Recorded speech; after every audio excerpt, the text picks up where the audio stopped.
একটা লাইন, এই লাইনের দৈর্ঘ্য যেটাই হোক, আমরা যদি হচ্ছে এখানে 3 ভাগ, 4 ভাগ, 5 ভাগ, যে কোনো নাম্বারে হচ্ছে সমান ভাগে সমান সেগমেন্টে ভাগ করতে চাই, তাহলে আমরা খুব সহজ একটা টুলস আছে, সেটা আমরা ইউজ করব।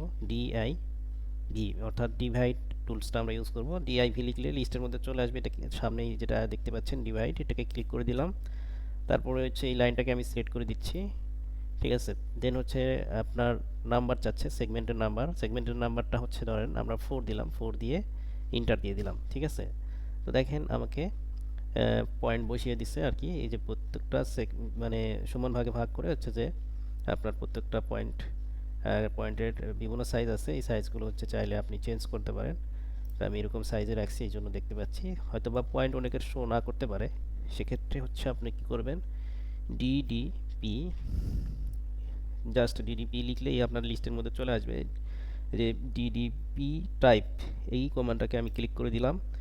তাহলে এখানে আমাদের যে পয়েন্টের সাইজগুলো আছে ডিফল্টভাবে এটা থাকে, হয়তোবা এটা ট্রাই করতে গেলে দেখতে পাবেন না, পয়েন্টগুলো দেখতে পাবেন না। তো ডিফল্ট এটা থাকে আর কি। এটা থাকলে কি হয়, এই যে দেখেন ওকে করে দিলাম, এটা থাকলে দেখা যায় না। তো সেক্ষেত্রে আপনি কি করবেন, ডিডিপি ইন্টার দিবেন। ঠিক আছে, দেন হচ্ছে আপনার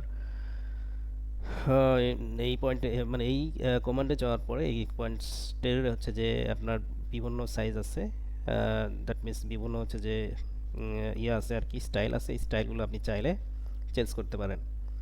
তো আমি হচ্ছে যে এইটা যদি দেই, দিয়ে এবং এখান থেকে পয়েন্ট ছোটো বড়ো করা যায়। দেখেন এখানে 5 আছে না, আমি এখানে 5-এর জায়গায় 3 দিলাম এবং এটাকে সিলেক্ট এইটা করে দিলাম। দেখেন এই যে ছোট ছোট হয়ে আসছে। ঠিক আছে, তো আমরা চাইলে শুধু লাইন না, আমরা চাইলে হচ্ছে যে সার্কেলকে বিভিন্ন অংশে আমরা ভাগ করতে পারবো, আর্চকে করতে পারবো, পলিলাইন, এটা এই পলিলাইনকে ডিভাইডেড করতে পারবো, রেক্ট্যাঙ্গুলারকেও